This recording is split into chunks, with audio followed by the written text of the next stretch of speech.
আচ্ছা আপা একটা কথা কই, হ্যাঁ চেয়ারম্যান সাহেব বলেন। আপনি তো মহিলা মেম্বারে নবনির্বাচিত মেম্বার নি, হ্যাঁ তো আপনি নির্বাচনের আগে দেখতাম একারে শাড়ি হিজাব টিজাব লাগাই চোখ দুটা দেয়া যাইতো, মানুষের কাছে ভোট চাইতেন, ভাই আমার ভোট দিন ভাই আমি আপনাদের খেদমত করুম এমন ভাবে কইতেন। অথচ আপনি নির্বাচনে ফাঁস হইয়া এখন কি ধরনের ড্রেস পরতেছেন, আপনার কি ভালো লাগে এগুলা?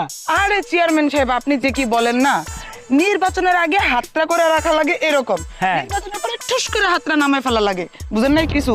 না ঠিক আছে, এটা হইলো নির্বাচনের আগে যদি আমি এইসব ড্রেস পরে যাইতাম ভোট দিতে, তাহলে বলতে এই মহিলা তো ফ্যাশন করতে করতে সব টাকা চলে যাবো। তখন 12 হাত শাড়ি পরছি, হিজাব পরছি, সবাই লোকে না সবাই সাথে কোলাকুলি করছি ভোট চাওয়ার জন্য। আপনি নির্বাচনের আগে ড্রেস পরলে আপনি কটা ভোট পাইতেন? হিরুন্সি যারা আছে ওই হালাকো ভোট পাইতেন, বুড়া মুরব্বীর ভোট কারো কারো পাইতেন। আর এখন পাশ করে গেছি, এখন jeans T shirt three quarter jumpsuit এগুলো পরবো।